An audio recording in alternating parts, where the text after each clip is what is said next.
Hi, Dave. Hi. Hi, Maddie. Hey. I'm sitting here with the lovely Dave and Maddie. We're going to talk about Pygmalion, which was the show that you guys performed at the beginning of March. Choreographed. That's so funny. I'm in dance mode. Directed by James Wallis. So let's start off. We can talk about the characters. You guys played Henry Higgins and Eliza Doolittle, respectively. What was it like to take on a character that is so opinionated in their mind and sort of set in what they were trying to say? For me, it was difficult to get into that world because Higgins is a lot older than I actually am. Right. And he just comes from a different worldview. And it's, I think, essentially Shaw's worldview in a lot of ways. And to Shaw, I know he thought of Higgins as the protagonist to this play. Right. And when we were in the rehearsal room, James Wallis, our director, wanted us to outline what our Pygmalion was going to be. And we all agreed that Eliza was the protagonist of this story, which is really interesting because Shaw himself would not have seen it that way, right. It seems. Yeah. And so for me, it was discovering for myself what Higgins is today as opposed to what he has been, because I think that drastically changes the story. Yeah, and I think that changed because the audience has changed. Mm-hmm. Because this play came out in 1912. Yeah, totally different audience. Exactly. Different worldviews, exactly. for sure. And Dave and I were actually, he put it pretty perfectly as the play is about, it's primarily about language, but it's also about the idea of what is considered to be knowledge and what is held valuable as knowledge now versus 1912. And I think that's why the protagonist kind of shifts when the play is played today. I don't know. Before I get into Eliza, do you want to talk a bit about that? Yeah, I mean, with Higgins, I mean, today we'd consider him a bully. We would consider him misogynistic. We would a little bit traditional. Absolutely. Yeah. But he's not necessarily the antagonist either. Like we kind of talked about the antagonist being the social constructs that Eliza has to kind of fight against. Which is prevalent today, I guess, for women. Yeah, exactly. Yeah. That's something that makes the play, exactly, important to be played in a climate like today. But sorry, I cut you off. No. Sure. I think that's why it's worth doing exactly what you two are saying is about Higgins being, I think, essentially trapped by this larger society, but he represents it in a way.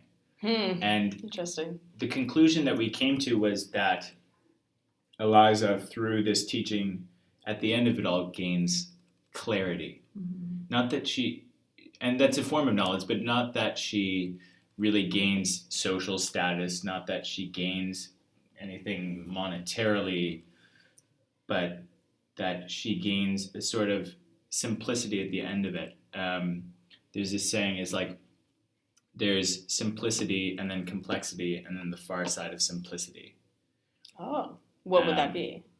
Well, it's that at the beginning of the play, Eliza goes through a really great transformation.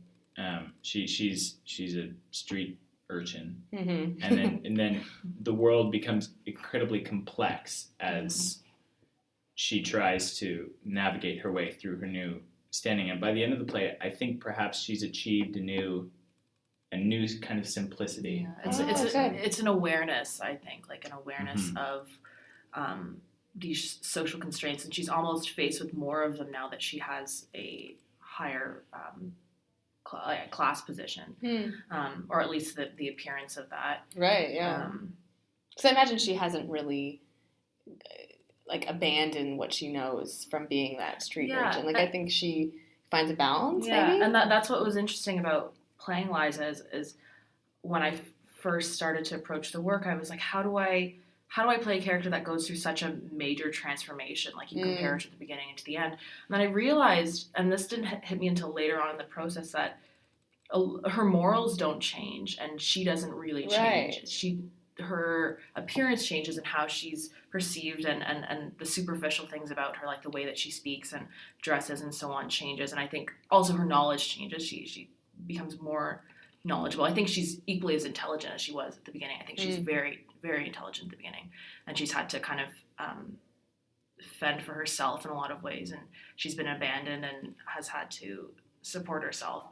And so I think that she's very intelligent, but not that knowledgeable necessarily in the beginning. But by the end, she's very knowledgeable and intelligent.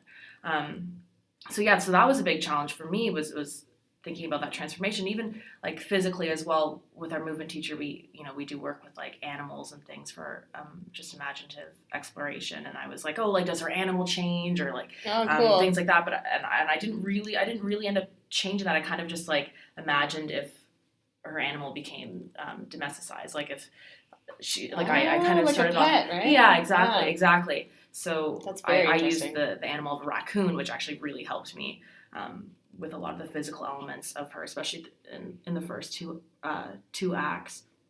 But yeah, just having that kind of like more internalized with the third and fourth, fifth acts. Yeah, I mean, because she has such a, not only her appearance changes, she has to speak a different way. Mm-hmm. Did you start with the Cockney accent, or did you start with her more elegant side? Which one did you play? I kind of had to. I mean, luckily, our class, the third year class, we got to work with Irene Pauser, who's our voice teacher. She helped us with our accents that we were working on the semester before we started the process.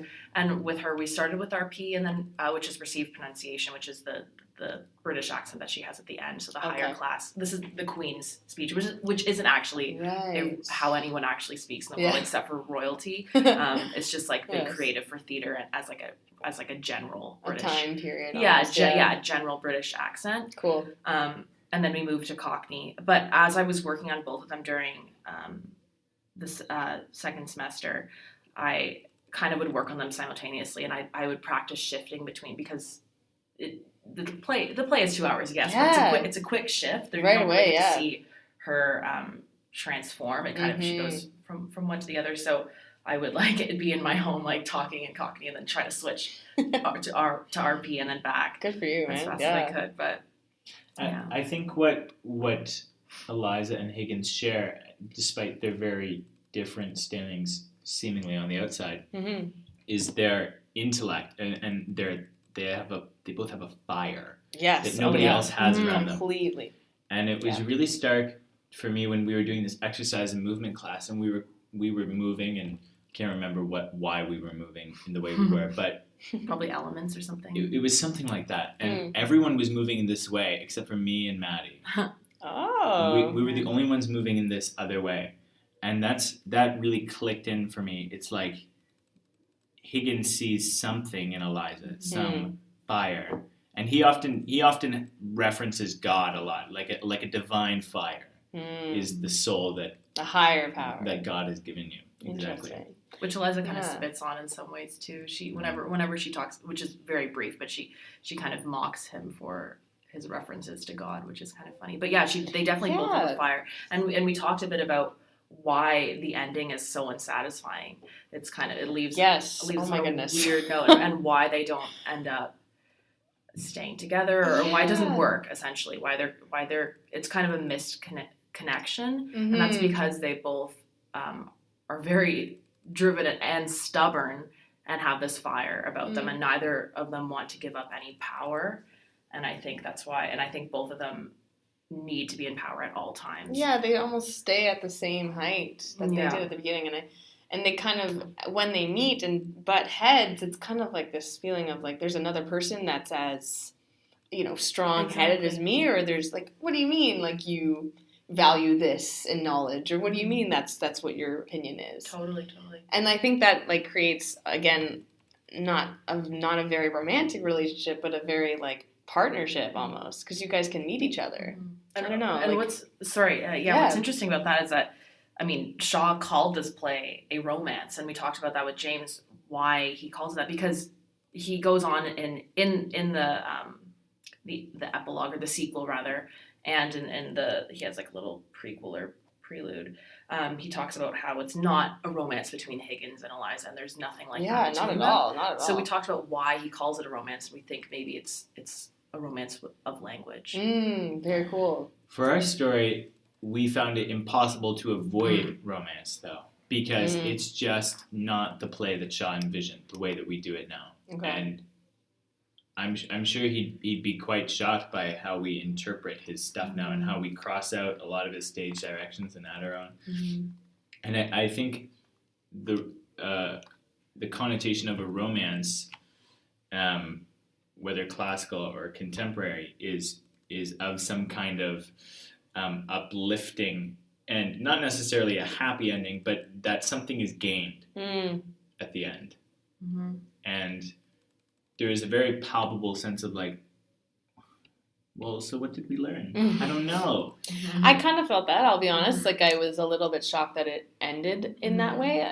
Doesn't it end? It ended with you just laughing, sort of, right? And then it just fades to black, and I was thinking, spoiler alert, but I was just thinking, oh, but there's something else that they have to address, or like there has to be a romance, there has to be a happy ending. But then I'm like, well, they already kind of finished the story. Like, it does feel like it finished. I don't know. I mean, and part of the reason why that romance is like unavoidable in our version of the play is because Dave and I are both 20-year-olds. So if the play had been done as Shaw had written it, Dave would be 40-something, and I would actually be 20. So the romance wouldn't be. And if you did see romance in that, as a contemporary audience, that would be a little off. Yeah, there might be something wrong with you then. But, yeah. How old is Freddie supposed to be? Freddie's supposed to be around my age, I think. Okay. Probably a little bit older. Because if we're talking romance, like, that would be the only real sort of element to it, would be Freddie and Eliza's relationship. And it's interesting because figuring that out as well, navigating that, I actually don't think Eliza ever really falls in love with Freddie. Oh, really? Okay. I don't think she actually ever. I think she needs Freddie in this point in her life, and I think that's part of it is because she has been controlled so much in the past 6 months this play takes place, that she needs to regain some kind of control. And I think Freddie's also the one that stops her from killing herself. So, and I think he was kind of in the right place at the right time and kind of what she needed in that moment. For sure. And even in the last scene where we're having this argument, I repeatedly say that, Freddie loves me, but I never say that I love him. I love him. Right. Okay. Yeah, he's very infatuated with Eliza, right? Like, it's, off the bat. She sort of acknowledges him and see, oh, wow, someone's actually looking at me in like a nice way, but, it's kind of unbalanced, their love for each other. I think he loves her because she has this fire that he's never seen. Oh, very cool. And it's so apparent in Act 3 where they first sort of formally meet. She's just got this air that nobody else has. And Freddie's so tightly caged, I think, by his family, by his mother, by his sister. Norms. Yeah. Do you maybe think he falls in love with the idea of her rather than her? Potentially, yeah. I think he also does really love her, though. I think that love is true. And I think Eliza, I think maybe Eliza loves the idea of Freddie. Right, like someone who's upper class and takes interest in her. And she's never been involved with anything like that before, and I interpreted that kiss to be her first kiss ever. Oh, yes, okay. Yeah, and she repeatedly says at the beginning of the play, like, I'm a good girl. And I remember, to talk about My Fair Lady, I used to watch My Fair Lady a lot when I was a kid, and I never really understood what that was until reading this play and realizing that there's a lot of connotations to prostitution at the time. So I did a lot of research on that. Wow. And that's what that is. I'm a good girl is her challenging that, because the perception of who she is just because she's a lower class woman is that she is a prostitute and she's soliciting essentially. In that first scene, why she goes kind of off the rails a little bit. I had a hard time, like, when I first read that scene, like, without reading the rest of the play, I was like, what, like, what's wrong? Like, why is she so calm mad? down, it's okay. They just want flowers. The stage directions are great. Like, there was, like, boo-hoos written in there. I'm like, oh my god, what do I do with that? And then it clicked, and then the stakes are so high for her right off the bat, because she's used to being labeled as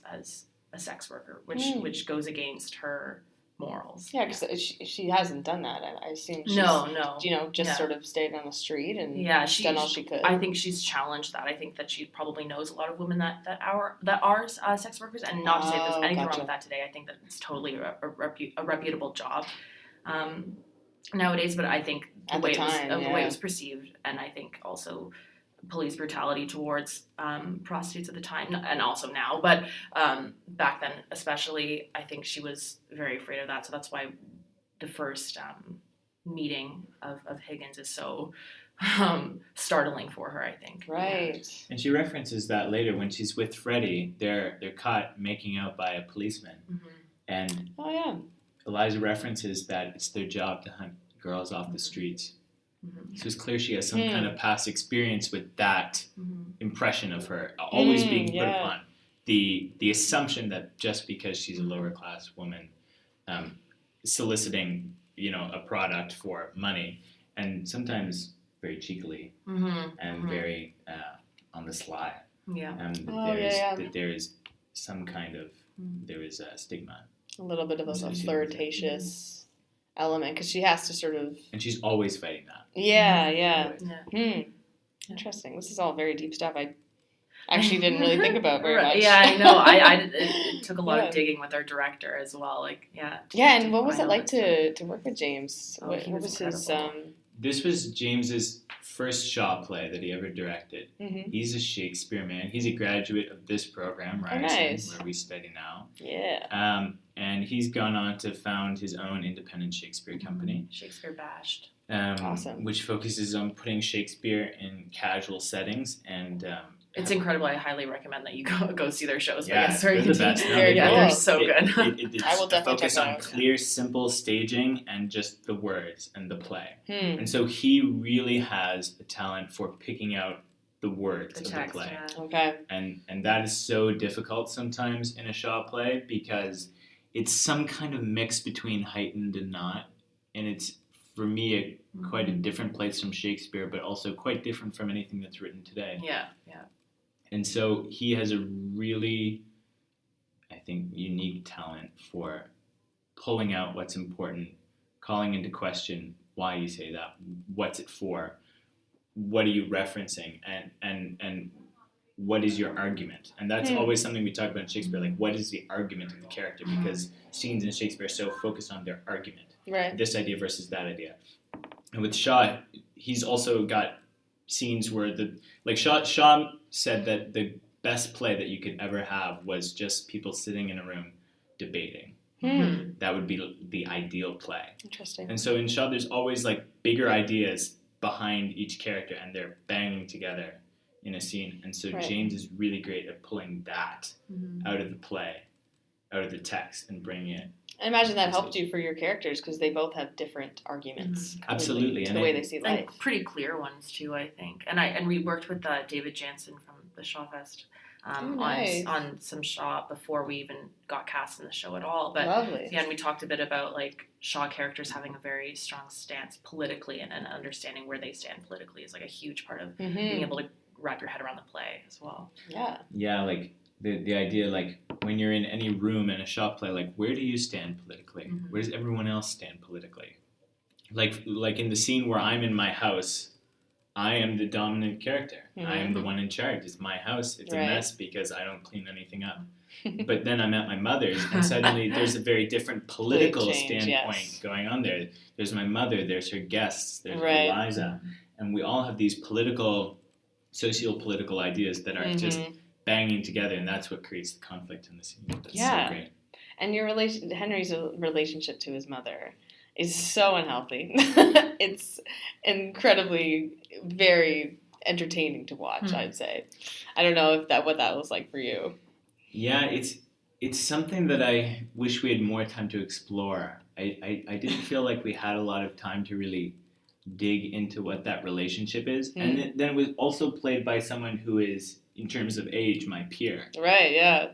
And so that was really interesting. It was actually scary how much she reminds me of my real mother. No way. I don't know how she did that, but she managed to pull half of the mannerisms of my mother. That helped a little bit, maybe. Yeah, it was great. Yeah. And you know, we didn't talk much about where's Henry's father as he passed away, which we thought probably might be the case. Right. What's their income like? What was Mrs. Higgins' husband's profession? What is that past like? And it seems that Mrs. Higgins is very much just resigned to be a part of the time. There's a stage direction about her that says she's too old now to worry about dressing nicely or something like that. Oh, wow. But is, you know, like, that would say class. Wouldn't you want to dress, you know, like, interesting. And we talked a lot about where do the Higginses really sit in the class structure, and where have they sat and where are they now? Okay. Now that Mrs. Higgins is perhaps a widow. Perhaps, yeah. At least a single mother. Yes, because we don't see the husband. And there's no mention of him at all. Yeah, she's, you know, in her house most of the time, just by herself. Right. And then she's like, oh, lovely, you know, Henry's here, you know, like, she almost wants that. Yeah, but there's definitely a banging together of the ideas. Like, she's like the old order, and Higgins is just like past it all, and that's why their heads butt so much, is because she's raised him a certain way, and he's since departed from that. Oh yes. And they fundamentally disagree on some larger look at life, and I think that's why Henry seeks it elsewhere, and that's why Eliza is so appealing. Because his mother, who is not his only family left, he mentions that he has a brother somewhere, but his brother's a clergyman, which I doubt he likes very much. Yeah, totally opposite. and it's like, who does he really have? And that's an interesting question that I thought about a lot. And it doesn't really seem like he has his mother. Even though she's around. And I think that's why there is that kind of glimpse of, or the hope that Eliza and Higgins will be there for each other, because I think they're both extremely lonely. Right. I think that's like one of the main driving forces in both of them, because, you know, Eliza's relationship with her parents is also quite interesting, because, you know, we see her father, which was played by William Flood, and he did an excellent job. And Brianna Wright played Mrs. Higgins, and she was also brilliant. And their relationship is quite clear. I think, though it's pretty explicit that he wasn't a great father for her and isn't a great father. Yeah. And she is now onto her sixth stepmother, which she doesn't like very much either. They don't ever talk about her biological mother. Yeah. So I made up my own little backstory for that, but that's interesting too. So, but I think she's incredibly lonely, and I think she also talks about how she doesn't really have friends. And I think that's the biggest thing for her is walking away from Wimpole Street and from Higgins and Pickering, which is played by Luke Kimball. He did a great job. Yeah, the whole cast was very stellar, well done. Stellar. Yeah, we had an awesome team of people. And I think that the hardest part about her walking away from Wimpole Street is walking away from really her only friends in the world. And she says that. She says, you know, you two are the only friends that I have. And I think, and I think that's why the audience kind of wants Higgins and Eliza to be together, whether it be as friends or romantically or whatever. And I think that's why that's kind of projected onto the characters from the audience's perspective, is because everyone's well aware that they're incredibly lonely. And even back then it was projected onto them, and that's why Shaw wrote the sequel that explained why that could never be the case. It could never ever be the case in his mind that Eliza and Higgins were together. He even instructed the actor playing Higgins to say his lines in a very platonic way, so as not to insinuate. He says something like, she knows where my things are and reminds me of my appointments, and so forth.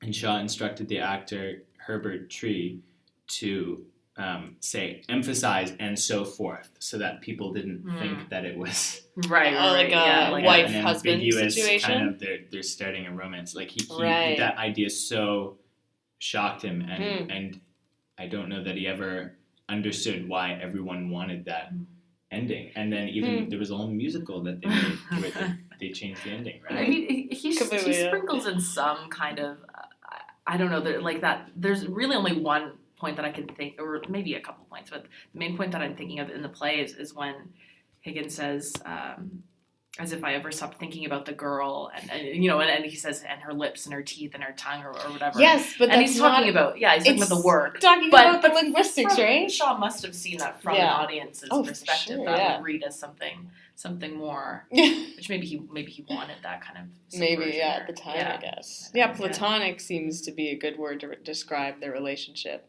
but also in a way that they challenge each other to the best of their abilities, right? Yeah, I think Shaw was interested in a partnership of minds more than a partnership. I can totally see that. And to an extent, a partnership of souls, Yeah. but not a partnership of bodies. Yeah, no, for sure. Yeah, I mean, he like you said, like she knows where to put his slippers, and like there's that like you see each other every day, kind of familiar family relationship almost, but then they're also very different. To sort of separate that, like you're not each other's family, kind of thing. And he at one point she's quite unhappy with him, and he offers to adopt her as his daughter. Right. Which shows the age, Yeah, right. Which always felt kind of silly to say. Yeah. But to us, that's like, what? Like, suddenly you just want to be her father? But we were talking about that, and we kind of came to the conclusion that it's a lot more, it's business-like. Yeah. It's transaction more than a relation. And it's not an outreached hand for a relationship. And it's not an olive branch. It's a transaction. You get something out of her, she gets something out of you. I think he's also thinking about, okay, but what does she want right now? Like, how can I help her? Because I think he does want her to stay.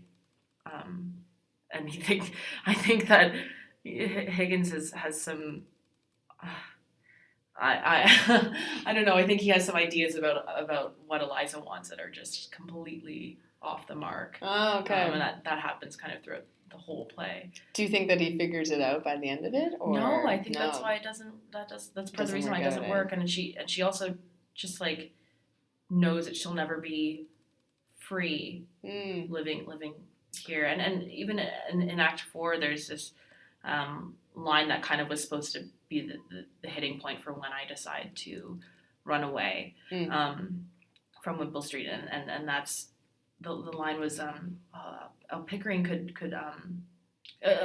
he says with the flower shop he's like, oh, it was a little while ago. What about having your own flower shop of your own? Yeah, Pickering could set you up with something, and that's when it's supposed to hit that or dawn on me that I would, even if I were to not necessarily live here but still be connected to them, I would be tied to them essentially. I would never have my own independence, which is something that I think is maybe even her super objective in this whole play is to I guess find a sense of independence. So meeting Higgins and trying on the new clothes is almost like a platform for her to now go off and do whatever she wants. Well, the reason why she comes in the first place is because she thinks that economic freedom is equivalent to happiness, freedom, or yes, and it ends up being that the climbing class actually constricts her freedom more. She had more freedom when she was poor, not necessarily economic freedom, which she kind of has at the end, but it's almost like what is more valuable. What's more valuable? Yeah. Wow. To like touch upon that, yeah. I mean, you've both done a lot of research.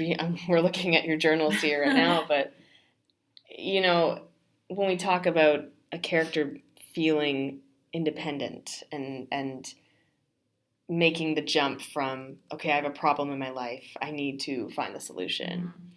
How did you through, Maddie used collages, which was very interesting to me. Our movement teacher, Philippa Domville, who's brilliant, we love her, she encouraged us to do these kind of collages that were focused around exercises we did in class. So we did like elements, Lots of and we pinks talked about and yellows, fire and stuff, and fireworks. Was your element fire?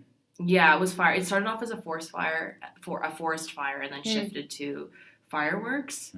What was yours? Oh, it was always some kind of fire. Yeah, some kind of fire. Thinking of like a volcano. It was like that's ready to erupt. Yeah, that's erupts really all the time. Yeah. Interesting. So that was sort of your inspiration, and something that we helped you talk with about that. all these little avenues of connecting physically with what's going on in the text, which sometimes seems rather foreign, like Maddie was talking about being a raccoon. And I really connected to the idea of a snow leopard. And snow leopards live in complete isolation. I think there's sometimes as few as 4 in every 100 square kilometers in the Asian mountain areas where they live.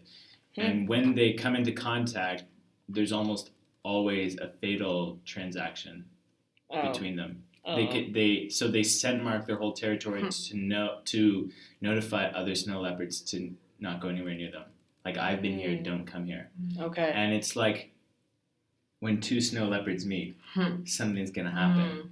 And that's kind of a good way I like to think of this play. Like 2 snow leopards meet, something's gotta happen. Something's about to brew. A way into the work. With my raccoon, like raccoons are scavengers. She's very crafty. She's a scavenger.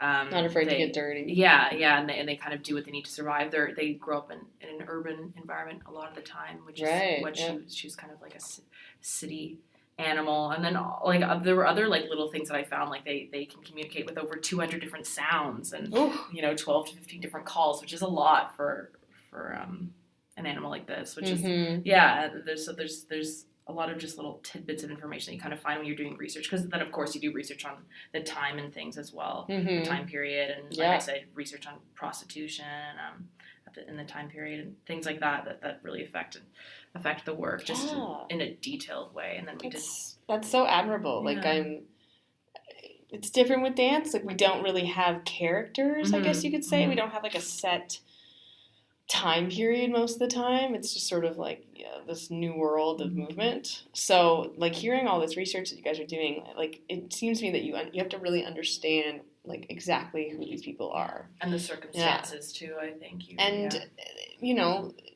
do you find sometimes you get lost in the character? Did you end up getting lost at this point? What does that even mean?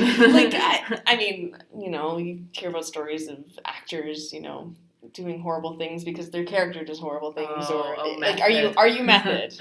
Yes, yes. It's very funny. The teachers here kind of condemn anything that's remotely method, because it's also a very like they use a lot in the States, but in UK training and here we kind of steer clear of that because it's so unsafe. Right. And also it's just like, can't you just use your imagination and act, like, instead of like I'm going through all this pain in real life so that I can feel pain. It's not really about that. It shouldn't be about that. Seems like a lot more work almost. It's just unnecessary. Like, like really what acting it? Well, I don't know if I can boil it down to one thing, but a big part of it is just like, honing your imagination. I think that's the biggest for me anyways. And that, comes out physically and verbally and so on. But we kind of steer clear of method anyway. Yeah. For me, that kind of idea of becoming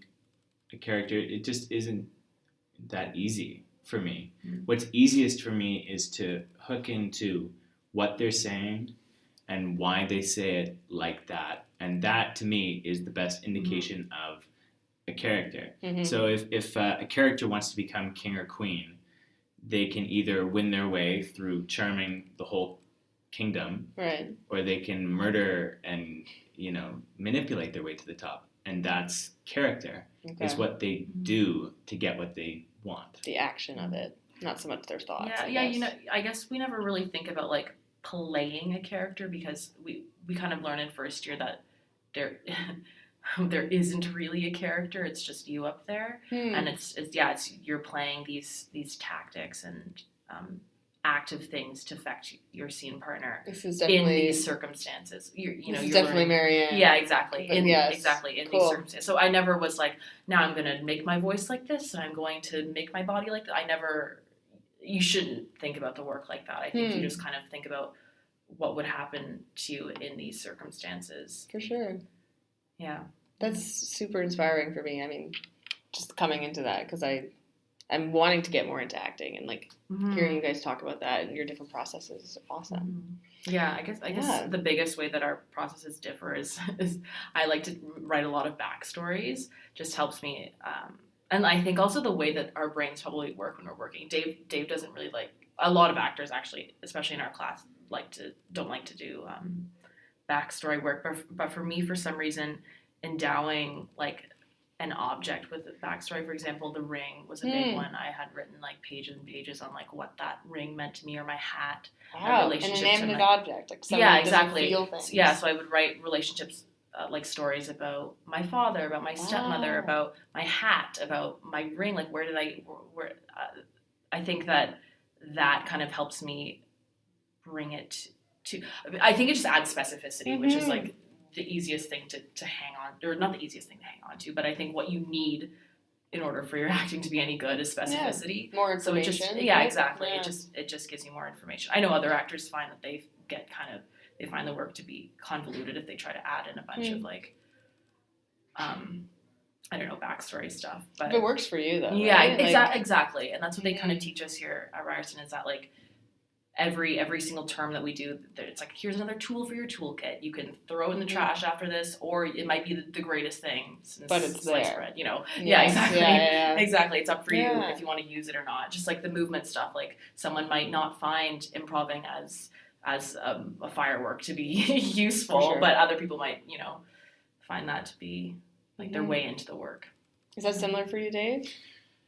I find for me, I like to start at least with just looking into the arguments of what's going on and why a character says things and does things the way that they do things.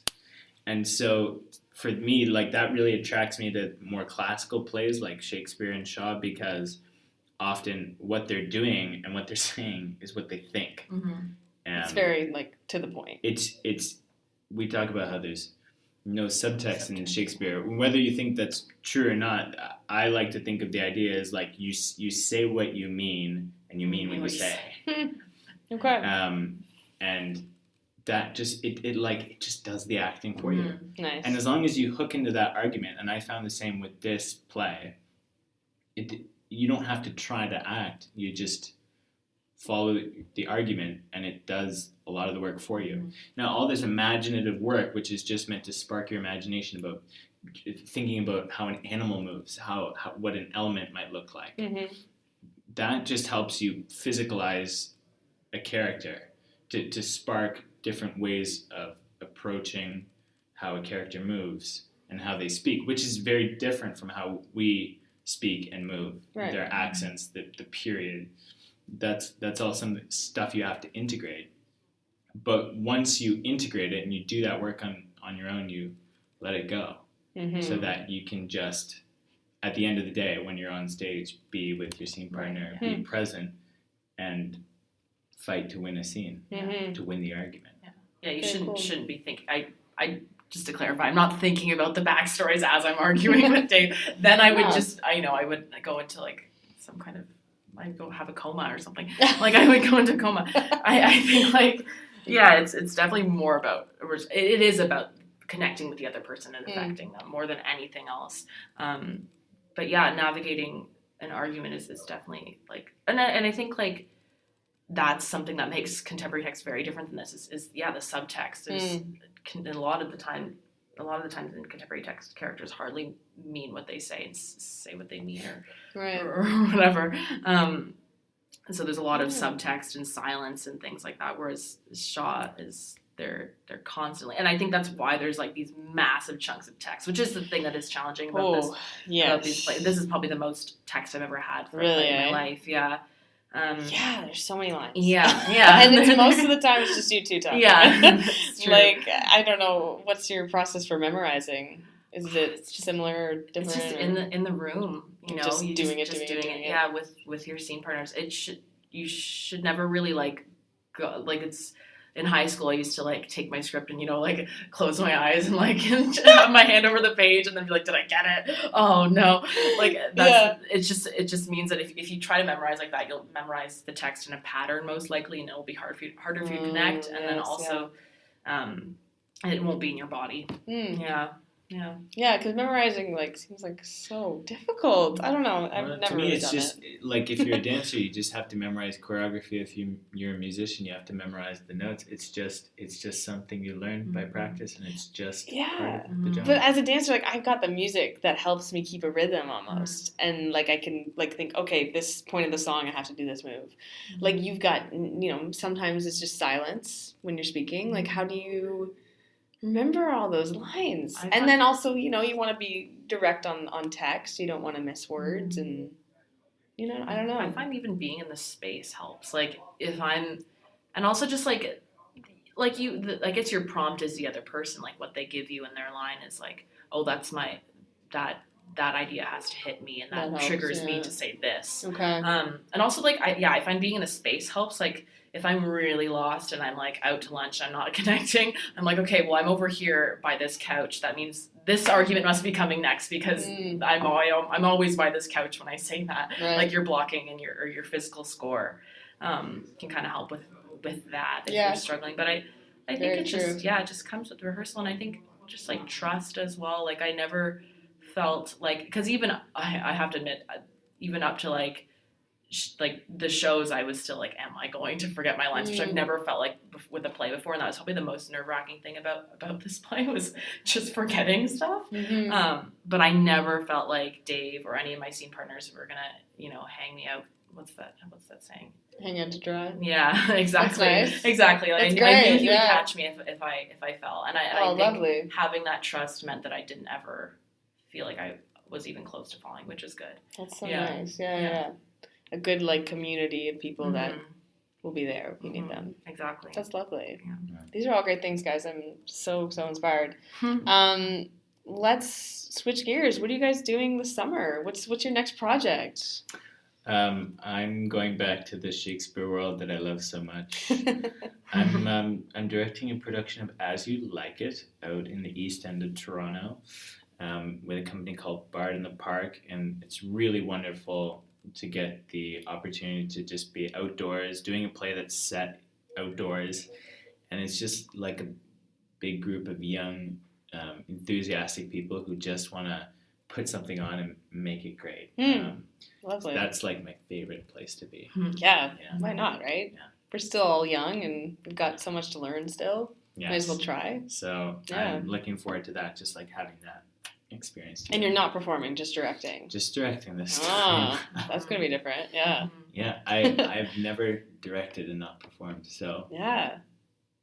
But that'll be great. I'm looking forward to that. That's new for me. Yeah, it's exciting. It's going to be incredible. I can't wait to see it. Yeah, I'm going to definitely come. Yeah. I am currently working on a piece called Mixtape, which is in the New Voices Festival. Right. It's written by fourth-year Margot. She's excellent. And it's a movement piece because my background is in dance. So it's playing on, oh my God, what month is it? Is it March 25th and 26th at 9 o'clock, so in Act 2. It's next week. Yeah, that's oh my God, that's literally Monday. Get your tickets. But that should be good. And then I'm just doing some fight intensives and getting my intermediate certification this summer, and hopefully I'm going to Croatia to study Chekhov technique, which Dave did 2 summers ago. Yeah, 2 summers ago. Yeah. In Croatia, wow. Yeah. So like, is Chekhov from Croatia? No, why Croatia? He's Russian, but it's run by an organization called Michael Chekhov Europe, which is actually based in Germany. Oh, okay. But they just happened to run this workshop in association with the National Academy of Drama. of Croatia. Hmm. And they set it in this little town in the Croatian countryside, and it's just a really beautiful week of being in this tiny little walled village in the middle of nowhere in nature, and being with other artists from all around the world, and Yeah, wow. learning this technique together. Lovely. That's going to be so cool. Mm-hmm. Yeah, isn't it great to come to go to Europe and study there? I did it this summer, and it was lovely. It was so great. Awesome. Well, thank you guys so much for sitting and talking Thanks with for me. having Thanks for us. having us. Really appreciate it. I could talk about this play all day.